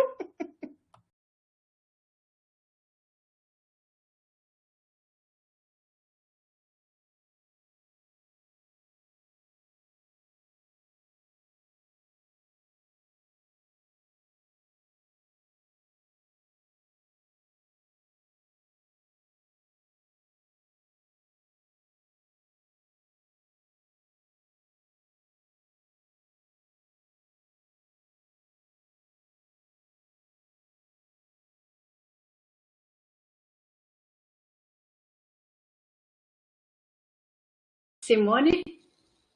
Oi, professora. Então, eu vou repetir a pergunta. Não, eu não precisa, eu já gravei aqui mentalmente. Então ótimo. Você questiona essa questão do padrão. Se na realidade, você diz, se na realidade nós não estamos partindo de um mapeamento metafórico, com base na TMC, como falasse em padrões, né? Acontece que foi muito rápido aqui o finalzinho da apresentação, não deu para a gente falar com mais calma. Acontece o seguinte, que esses veículos metafóricos, eles vão sendo reunidos e o pesquisador, no caso, faz uma análise de como eles evoluem ao longo do discurso. De modo que alguém começa, por exemplo, falando sobre como a sua rotina foi modificada devido à questão da violência na sua vizinhança, e daí a pessoa utiliza-se de alguns veículos metafóricos para falar sobre aquele problema que afeta a sua vida. Mais adiante no discurso, um outro vai tratar da sua experiência, e os veículos podem ser repetidos, eles podem ser expandidos, eles podem ser recategorizados, relexicalizados com outros termos que são próximos, né, de forma sinonímica àqueles utilizados anteriormente. E são esses padrões de emergência, onde há o processo de relexicalização, de repetição, de expansão, digamos assim, de explicação desses veículos, que vão fazendo esses padrões emergirem. É a partir dessa análise dos padrões que vão surgindo e evoluindo no fluxo discursivo que o pesquisador reúne, que licencia depois, que ele, como, digamos assim, especialista na área da metáfora, possa propor um determinado rótulo para aquele padrão que emergiu. Então, por exemplo, estar seguro é estar dentro. Foi uma emergência a partir de diversos momentos da interação discursiva em que as pessoas interagiram dinamicamente sobre como se sentiam vítimas ou à mercê da violência por estarem fora das suas casas. E falavam, né, da insegurança que é estar longe dos portões da minha casa, como é difícil a gente, digamos, não ter a segurança de estar trancado dentro de casa por causa dessa violência que está imperando hoje em dia aqui na nossa sociedade. Então, tudo isso que foi sendo falado, gravado, depois transcrito, analisado, contribuiu para a emersão de determinados padrões que vão licenciar uma proposta teórico-metodológica do pesquisador de dizer, opa, aqui existe uma rotulagem que a gente pode aplicar. E essa é a metáfora que eu vou rotular aqui para, digamos assim, condensar num rótulo o que está acontecendo aqui nessa zona da interação discursiva. Entendi. Entendeu? É padrão nesse sentido. Agora, jamais no sentido de que não, é a metáfora conceptual que está favorecendo, por meio de mapeamentos, que surja essa outra metáfora. Não, o foco é o discurso. Não entendi. Repita aí essa frase final, professora, que houve uma falha. O foco da ADM é o discurso. Então, não podemos dizer que é um resultado de mapeamentos metafóricos de natureza conceptual. Isso daí ficou claro para mim, né? Que nessa perspectiva você não tem esse conceito de mapeamento como tem na teoria padrão, né? Da metáfora conceitual, né? Assim, mas ainda fica, até a colega Evani colocou aqui a pergunta do lado, que é para mim ficou assim um pouco difícil perceber essa questão. Acho que porque eu estou pensando é uma tentativa de comparação, né? Inevitavelmente a gente tem essa tendência, né?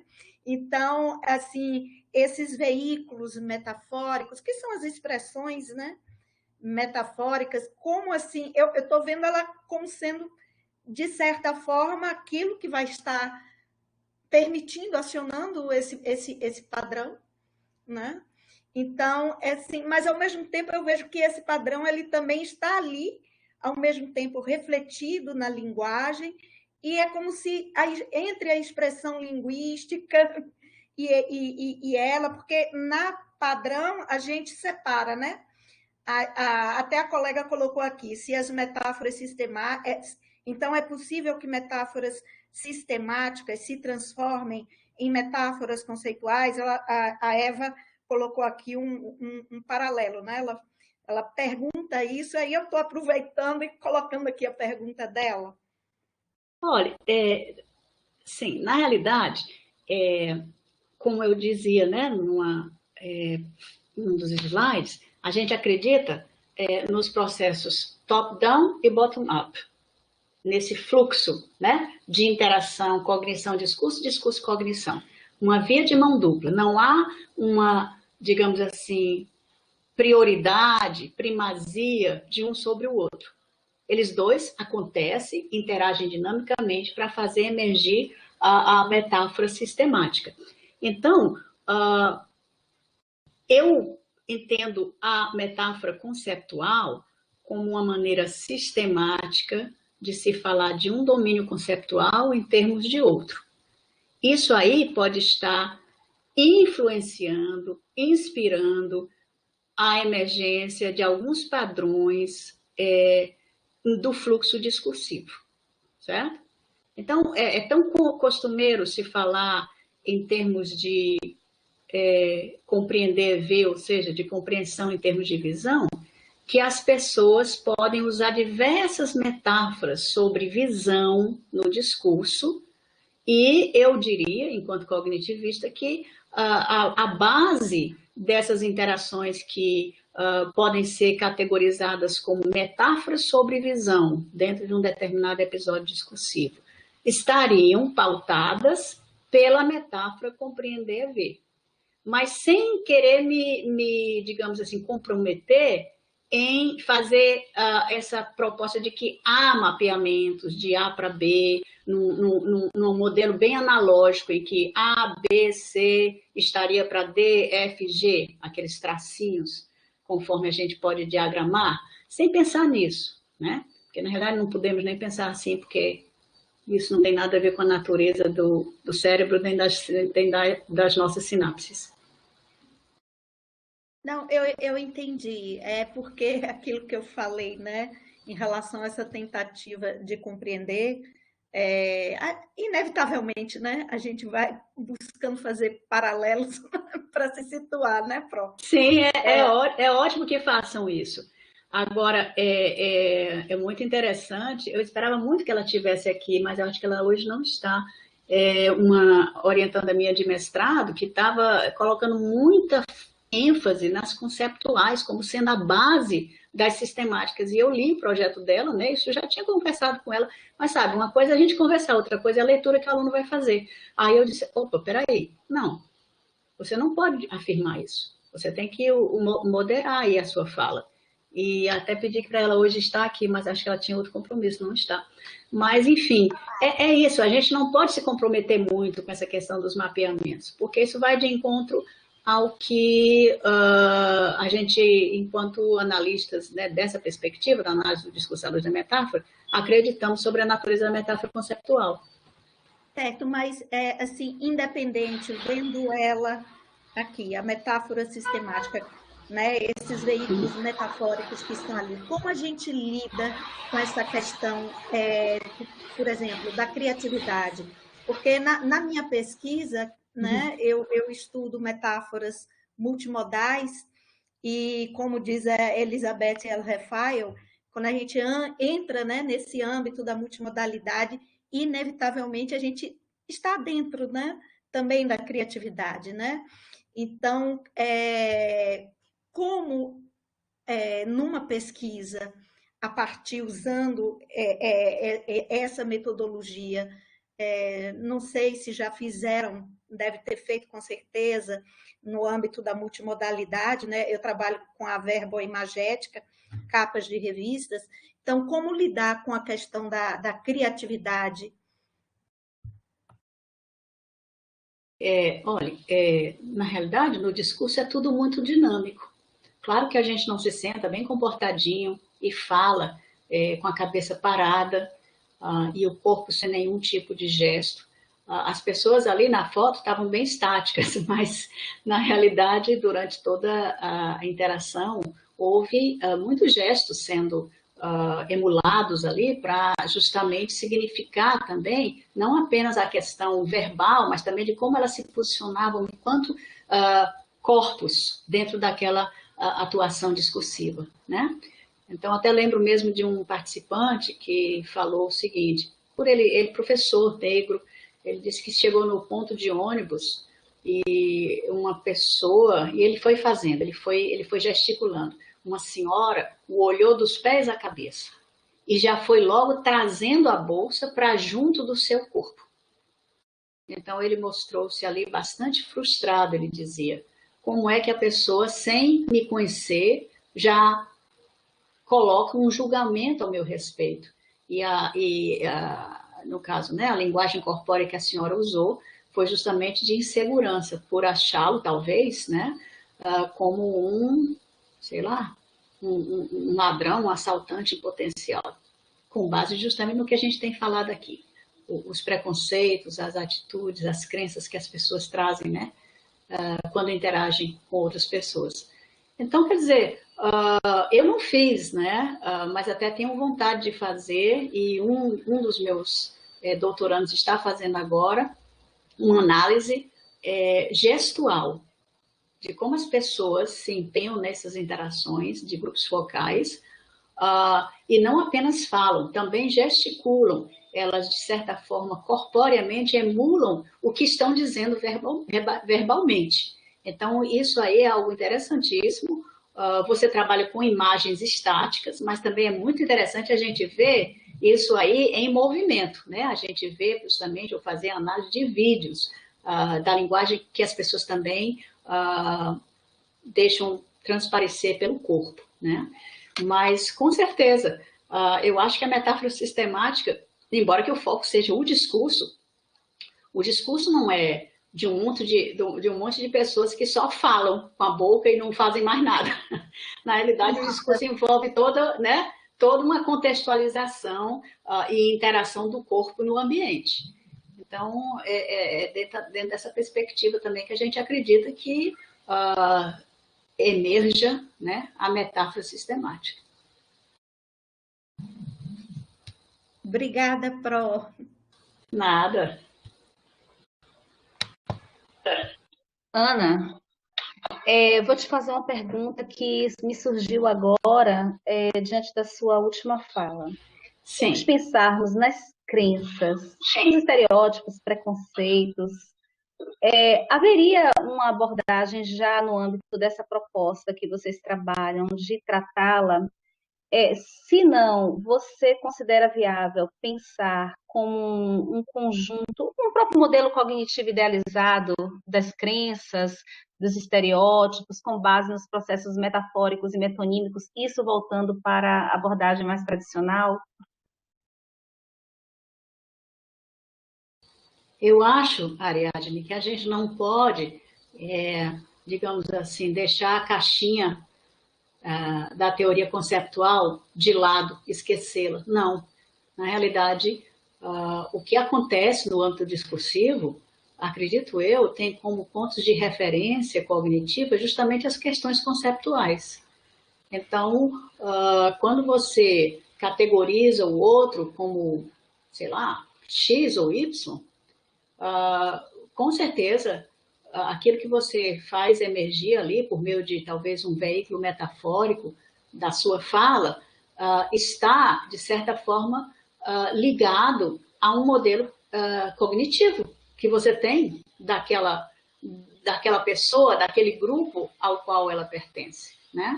A própria questão da metáfora da paisagem, você se separar, colocar eu e os meus para esse lado, os outros e eles, o povo, para aquele lado, já tem a ver com uma conceptualização. Já tem a ver com uma conceptualização, com um modelo de sociedade distribuída em espaços específicos. Então, acho que é uma pesquisa muito interessante de se fazer. A própria Lynn Cameron tem um artigo onde ela aborda as questões da metáfora conceptual e traz vamos dizer assim, traz uma fala de conciliação entre as teorias. Ela diz que é uma questão de complementaridade. Eu sou ruim para essas palavras brancas. Complementariedade entre a teoria da conceptual e a teoria da análise do discurso à luz da metáfora. Então, uma pode complementar a outra. E eu acho que mais estudos que envolvessem não apenas a questão verbal, mas também a questão gestual, deveriam ser feitos. Como eu disse, tem um doutorando, o Vinícius, que está apostando na análise da interação verbal de grupos focais da comunidade trans. Então, ele quer entender o sofrimento dessas pessoas, ele vai filmá-las e ele vai trabalhar com alguns dos recursos da abordagem promovida pelo Lepere, foi um dos colegas que apresentou, né, o trabalho no CIGELP, o Jean-Rémy Lepere, que trabalha com a gramática dos gestos. Então, ele vai justamente fazer um trabalho, está começando leituras, né, nessa direção. E eu acho que é muito pertinente. Eu acho que não dá para a gente seccionar muito as coisas, a gente tem que integrá-las. Então, acho que faz sentido, sim, a gente pensar nesses modelos cognitivos como fonte inspiradora para o que as pessoas trazem para o discurso. É justamente essa questão dos grupos. Lembra quando a gente viu aquele slide das escalas de tempo, né? Na constituição do discurso? Havia o quê? Havia a nível filogenético mesmo, havia toda essa questão das crenças e valores de grupos sociais, socioculturais. E isso aí, com certeza, está ligado ao conceito de MCI. Eu acredito assim. Ok, Ana, obrigada. Alguém tem alguma pergunta a fazer à professora Ana? Olá, bom dia. Eu vi que o Roberto, a Urandi, depois tem uma pergunta no chat do Roberto. Na verdade, não é bem uma pergunta, mas eu gostaria que a professora Ana Cristina, antes de mais nada, parabenizar pela palestra, né? Foi bem elucidativa e também provocativa para a gente pensar as múltiplas perspectivas em estudos acerca da metáfora. E eu gostaria que a professora retomasse um pouco quando ela falou sobre a questão de metáfora linguística e metáfora conceptual, sob essa ótica de estudos.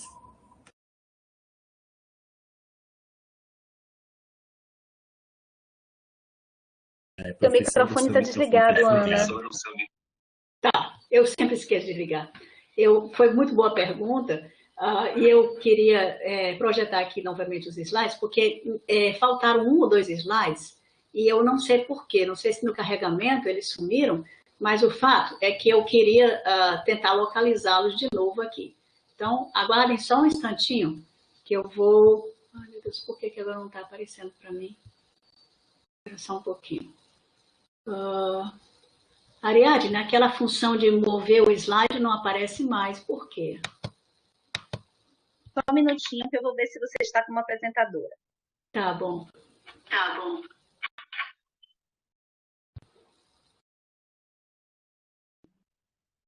Pronto, Ana, creio que agora... Ótimo! Tá certo. Deixa eu passar bem rápido aqui. Eu vou ver se lá no início da apresentação esses slides aparecem, porque na realidade ele fazia parte da apresentação. Então, por que ele não apareceu?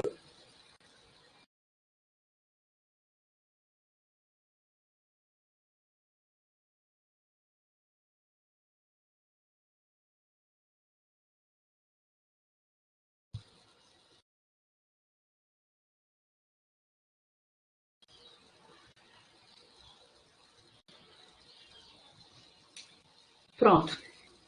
Eu acho que era esse slide aqui que eu queria ter falado, ter mostrado. Não apareceu.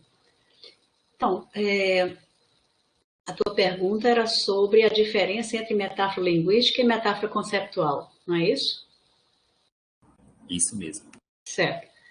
Bom, a metáfora linguística, ela é o que nós poderíamos conceber como a ligação entre veículos metafóricos, ou seja, palavras utilizadas com um sentido incongruente ao discurso, de base mais experiencial, que são ali projetadas, que são ali emergidas no discurso.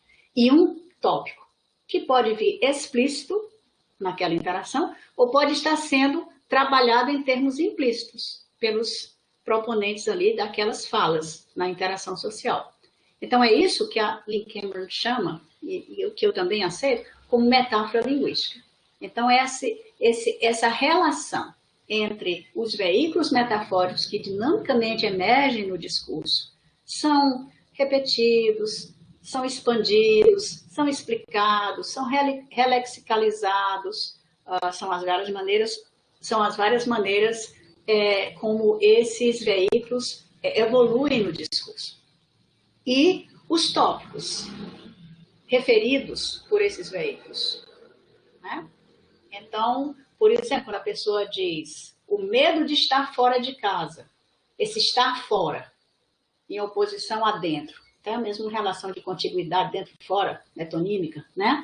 Mas ele está falando isso aí em relação a um tópico, o tópico da violência urbana, que o faz sentir-se inseguro por estar fora. Estar seguro, no caso, é estar dentro. Nada de estar fora. O que você puder evitar, não esteja fora, esteja dentro. Então, essa relação entre o estar fora e o sentido de vulnerabilidade, em oposição ao estar dentro e aquele falso sentido de segurança, é o que nós poderíamos, na análise desses vários veículos que são emergidos, né? Estar fora de casa, estar nas ruas, estar a mercê de outras pessoas, talvez nas calçadas. Isso aí, esses vários veículos emergidos, dentro da topicalização de violência, né, violência urbana, sentimento de insegurança, é o que a gente vai chamar de metáfora linguística. É isso. Além disso, a gente pode ter, digamos assim, de certa forma, didaticamente falando, uma expressão que poderia singularizar ali como também uma metáfora linguística. Quando eu falo, por exemplo,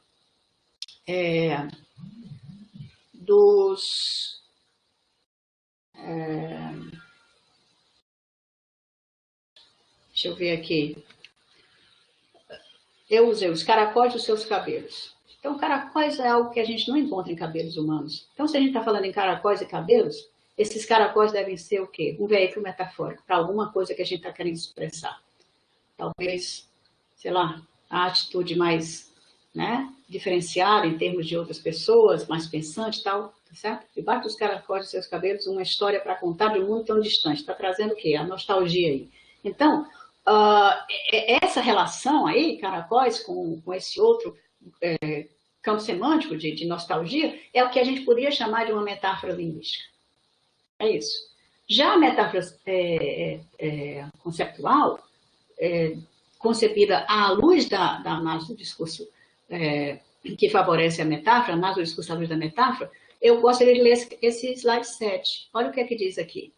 Embora Cameron reconheça algumas das contribuições da teoria da metáfora conceptual, como, por exemplo, em destacar a natureza sistemática de metáforas convencionalizadas no uso linguístico, através de comunidades discursivas.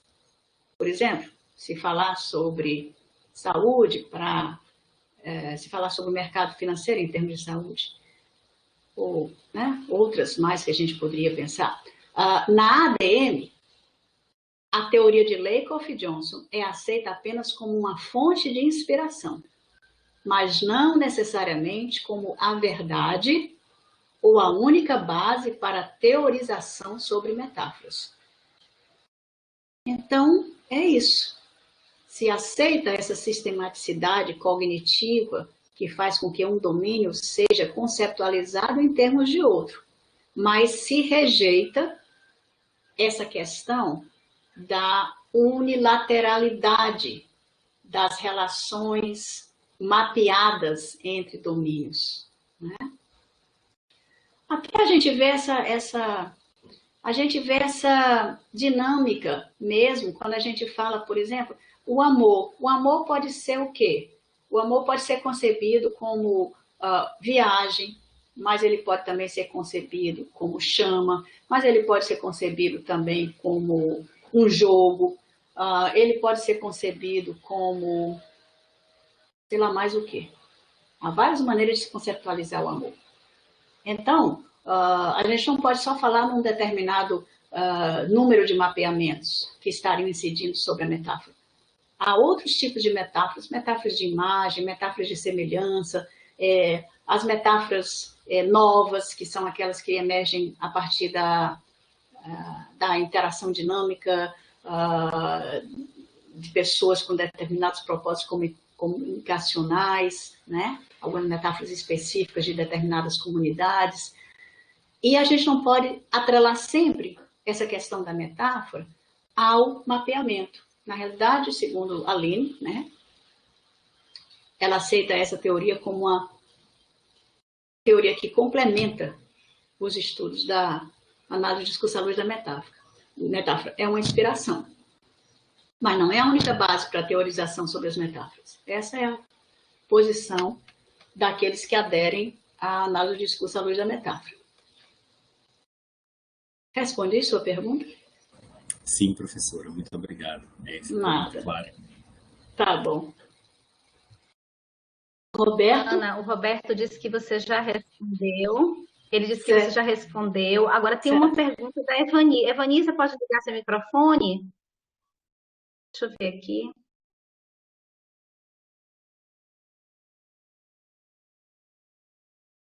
Acionado. Alguém pode ler a pergunta da Evani para a professora, porque eu estou aqui no celular e está ruim de fazer as duas coisas ao mesmo tempo? A Evani, ela está pontuando aqui que a senhora falou dos gestos, mas quanto aos outros modos da linguagem, como as imagens, cores, em trabalhos como os de Simone, em capas de revistas, e no dela, que é no uso de memes, com o uso da linguagem verbo-imagética, né? Ela quer saber como pode ser aplicado, né, a esses estudos que trabalham com essa linguagem verbo-imagética.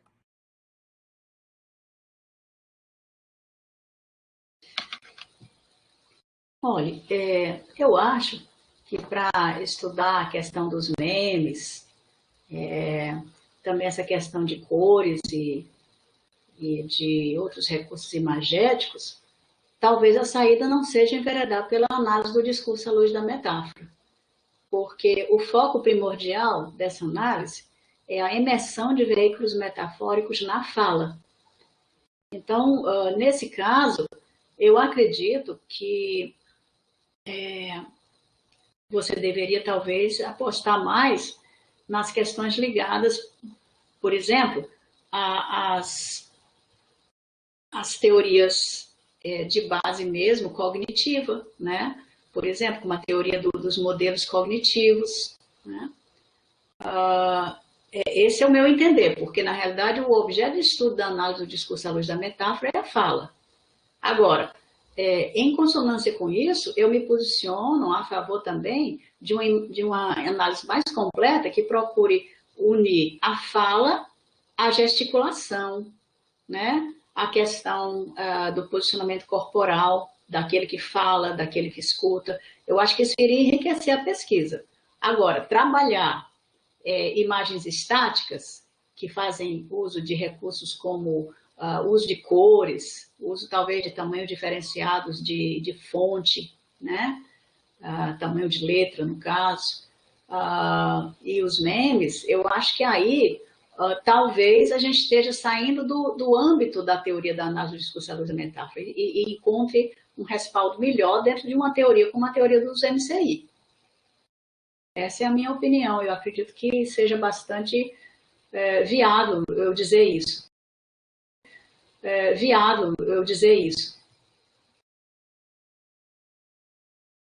Sim, como ela não está podendo falar, que o microfone está com problema, é exatamente essa proposta que ela está desenvolvendo na tese. Ela está trabalhando com a teoria dos modelos cognitivos idealizados, Ana.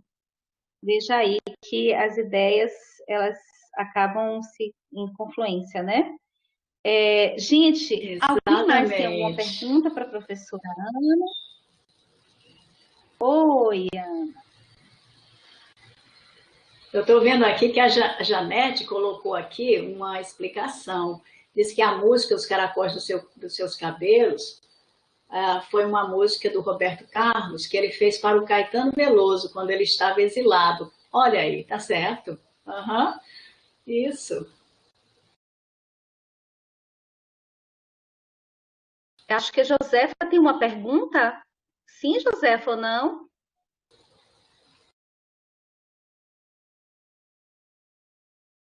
Deixa eu ver aqui se ela respondeu alguma coisa.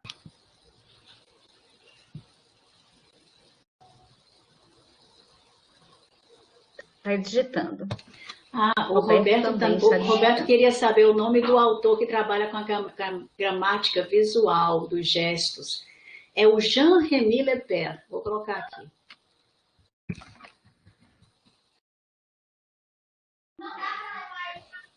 Você quer digitar a pergunta, Josefa, para um de nós fazer?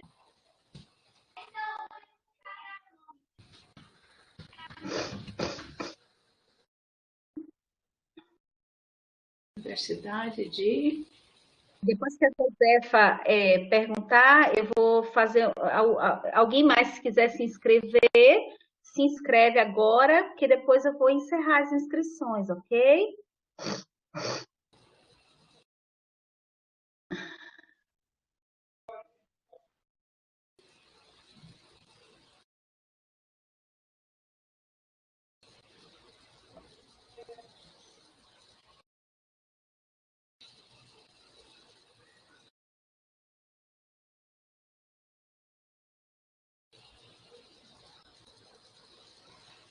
Josefa, você vai digitar? Ela botou, pere. Eu acho que ela caiu. Aê. E tentou entrar de novo. Oi, pronto. Vou desligar meu microfone aqui, só um minuto. Bom dia a todos. Então, professora Pelosi, eu fiquei me perguntando, quando a senhora estava esclarecendo sobre a metodologia, e aí me surgiu, assim, um questionamento a respeito dessa questão da diferença, digamos assim, de contexto, de lá na Inglaterra se buscar respostas, né, reflexões acerca da violência pelo terrorismo, né? E aqui no Brasil, a gente tem essa situação de violência urbana. E, para mim, né, são contextos diferentes. E quando a senhora chega na empatia, e assim, parabéns pela sacada de vocês, é uma coisa muito incrível o que se faz, né, a partir de uma teoria da cognição de Lakoff e chegar a esse ponto, o retorno para a sociedade, digamos assim, né, que é algo tão caro para a linguística que a gente sempre está tentando contribuir para a sociedade e que é tão cobrado da gente, e vocês terem essa sacada. Mas aí eu fiquei, mas e aí, como é que faz com a questão da empatia? Porque uma coisa é a gente pensar num ataque terrorista que geralmente vem de grupos que não são daquele país, né? São agentes externos. Como que a gente trabalha a empatia de uma pessoa que vê os seus concidadãos sendo mortos por uma sociedade, por uma cultura diferente, e como que a gente faz isso aqui no Brasil, já que são outros como nós, na verdade, né? Mas com apenas diferenças na situação de vida. Eu não sei se eu estou me sendo claro, professora, mas essas coisas começaram a passar na minha cabeça. E isso se tornou, foi para vocês um problema para resolver na metodologia ou não? É violência, sim. Isso basta. Assim, como você viu em alguns slides, a gente teve alguns percalços, entre eles a questão da transcrição, mas primeiro de tudo, da tradução do guia de perguntas, que era voltado para as questões relativas ao terrorismo. Por que guia de perguntas? Porque, embora o moderador pergunte o mínimo possível, aqui e acolá ele lança uma pergunta, justamente para fazer com que o grupo não se disperse e outros assuntos que não têm relevância para o tópico em questão, que no caso era a violência urbana aqui para nós, surjam. Então, essas perguntas são pontuadas, elas são lançadas, né, em determinados momentos da interação discursiva. Então, um dos problemas foi justamente adequar esse conjunto de perguntas à nossa realidade, que era a violência urbana. Uma outra coisa que a gente precisa levar em consideração, Josefa, é que um modelo, como o próprio nome está dizendo, é um modelo. Ele tenta ser abrangente o suficiente. Então, esse modelo, essa proposta de modelo de empatia, eu acho válida, por quê? Porque não importa qual o tipo de violência, a violência, seja ela trazida por agentes externos ou mesmo internos, como é o nosso caso aqui da violência urbana, que de certa forma também se tornam externos, porque quando a gente divide a sociedade em determinadas áreas, a gente sempre sabe que há bairros mais violentos, outros menos violentos. Então, quando as pessoas dos bairros menos violentos são atacados por pessoas que vêm de outros bairros, os bairros violentos, para perpetrarem atividades, né, de furto, de roubo, de latrocínio, nesses bairros talvez considerados de classe mais alta, então a gente também pode considerar, não é um ataque terrorista, mas de qualquer maneira é um agente externo, agindo sobre a situação de vida daqueles moradores daquela vizinhança, né? Então, seja lá agente interno ou externo, voltando a essa questão, a insegurança trazida pela violência, a sensação de perda, a sensação de mudança de rotinas, a sensação de determinadas frustrações, como dizia um dos participantes. A violência, ela te tolhe, ela te limita. Você caminha até aqui e para. Então, quer dizer, essa falta de liberdade pessoal, ela ocorre. Seja terrorismo, seja violência urbana, seja ataque de outras tribos lá na África, como trabalhou a Lynn Cameron, né? E a questão que se faz necessária de haver dois polos, eu e o meu grupo em relação ao outro e o grupo deles, e os movimentos empáticos de um em relação ao outro, como um decide se aproximar para compreender melhor o outro, para talvez desenvolver uma compreensão empática do outro, não perdoá-lo, mas pelo menos entendê-lo, isso aí é válido para qualquer lugar. Então, não importa se o fenômeno do Brasil foi a violência urbana, o da África foi as guerras intertribais, aqui no Brasil foi o terrorismo, lá na Europa, que não fosse o Reino Unido, foi outra forma de violência, que eu não sei exatamente, mas enfim, acho que as questões de base continuam a mesma. Então, acredito que o modelo terá a sua validade e ele poderá ser colocado à prova a partir de dados colhidos. E é muito interessante que alguém que talvez se propusesse a fazer isso, juntar dados de discurso, a gente já começou a fazer, né? Mas aprofundar isso, como é que as pessoas demonstram movimentos empáticos, como é que elas procuram desenvolver a empatia conscientemente, que é uma questão de realmente de desenvolver uma capacidade cognitiva para isso, como é que as pessoas resistem também à empatia. Então, tudo isso são questões interessantes de pesquisa. E acredito que se possa plotar, se possa lançar no modelo essas informações. E acredito que ele esteja suficientemente forte para dar conta dessas questões. Muito obrigada, professora. Compreendo. Ótimo. Oi, gente. Alguma questão mais? Tem aqui o bate-papo, deixa eu dar uma olhadinha. Tem agradecimento de Irani, de Evani, de Simone. Estão todos agradecendo, eu creio que não tenhamos mais perguntas. Eu também quero agradecer mais uma vez. Estou aqui ligando a minha câmera para poder te ver, não é? Porque acaba que as distâncias tão grandes e pelo menos a câmera a gente se aproxima de alguma forma, né, por meio da imagem. Ana, querida, muitíssimo obrigada. Foi uma aula muito proveitosa, com certeza aprendemos muito. Que bom. É uma abordagem que a gente não faz aqui. A gente tem trabalhado mas com os desdobramentos mesmo da proposta de Lakoff, né? Os desdobramentos que se seguiram, muito trabalhando com o Covetchet. A gente tem estudado mais. A gente também tem trabalhado com a teoria da complexidade, então falar contigo é sempre muito bom, porque é um viés que também você aborda. Isso. E faz, com certeza, abrir os nossos caminhos.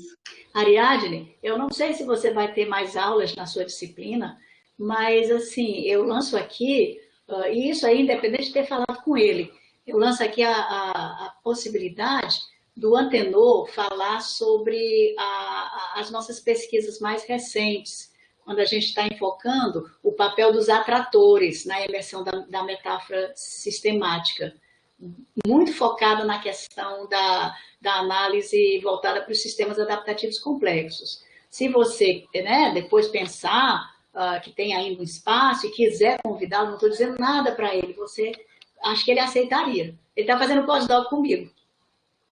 Ah, que ótimo. A gente tem um encontro, agora dia 25 a gente não vai ter um encontro síncrono, vai ser assíncrono, porque estaremos no congresso, né, o Cielim. Aí o nosso último encontro é dia 2, não é isso? Deixa eu conferir aqui, dia 2, que aí o semestre está acabando. Certo. Deixa eu só dar uma olhada aqui, porque eu estou assim meio perdida com as datas. Gente, alguém tem calendário aí? Acho que... É isso mesmo, o 17, 25, 2. Só se ele... Será que ele poderia vir falar para a gente dia 2? Olha, eu posso intermediar isso. Posso perguntar a ele. Se ele aceitar, eu já passo o teu contato do WhatsApp para ele já começar a tratar contigo. Porque, Ariadne, então, seria interessante, porque a gente já está tratando no viés da leitura. A gente está fazendo uma análise de como a compreensão leitora se dá a partir dessa concepção de linguagem e leitura como sistemas adaptativos complexos. Então, como isso contribui para a emersão das metáforas sistemáticas dentro que emergem na compreensão leitora. Tá entendendo? Então, seria interessante. Isso. Então, vê comigo, se eu puder ver hoje, porque está assim apertadinho, né, o cronograma. Eu vejo. Semana que vem a gente não vai se encontrar. Eu já pergunto para ele. Eu já pergunto para ele hoje, e se ele estiver disponível nessa data, aí eu passo para ele o seu contato. Pronto. Aí no dia 2, nesse mesmo horário. Pronto. Certo? Pronto. E eu não vou estar apresentando, mas eu vou assisti-lo, porque, na realidade, a gente está trabalhando juntos nessa pesquisa. A gente aqui também tem feito umas coisas aí, tem tentado alcançar, né? Essas perguntas, como as que você fez no final da sua fala, que a gente precisa tentar responder. E eu acho que a teoria da complexidade nos possibilita ir além, né? Isso. Sem desperdiçar tudo isso que já foi posto, que já foi visto, mas possibilitando outras perguntas de pesquisa, responder outras perguntas de pesquisa. E aí acho que é muito bom essa questão dos atratores, é uma coisa que a gente tem pensado também, e a gente pode desenvolver. Ele esteve aqui até semana passada, na fala do Paulo Henrique. Ele veio... Foi no... Como é o nome daquele evento que houve aí? Não, ele veio nessa turma mesmo. Tá. Mas então os seus alunos já o assistiram falando sobre essa questão? Não, ele veio como ouvinte. Entendi. Ele esteve aqui conosco. Gente, ali é uma mente inquieta, Ariadne. Aquele homem não para. Ótimo, então é bom que a gente agora vai ouvi-lo, não fazendo perguntas, mas fazendo sua fala. Espero que ele aceite. Será muito bem-vindo, Ana. Então veja com ele e me diga qualquer coisa. Eu vou intermediar isso. Qualquer coisa. Eu vou intermediar isso e, havendo um posicionamento positivo, eu passo o seu contato para ele. Pronto. Tá bom? Pronto. Pois tá, querida. Bom dia para ti, viu? Bom dia também. Deixa eu te falar uma coisa. Deixa eu só me transformar aqui em apresentadora, em moderadora aqui, tornar apresentador, porque quando você sair, a gente não cai. Tá vendo que tem 3 pontinhos aqui em cima? Sim, aqui. Aí você faz sair. Aí você sai, que aí a gente fica e você sai. Tá, Obrigada, Ana querida. Eu vou sair então agora. Obrigada. Tá, um ótimo dia para todos vocês. Tchau, tudo de bom. Para você também, muito obrigada. Eu vou encerrar aqui a gravação. Tchau, tchau. Tchau. Prazer.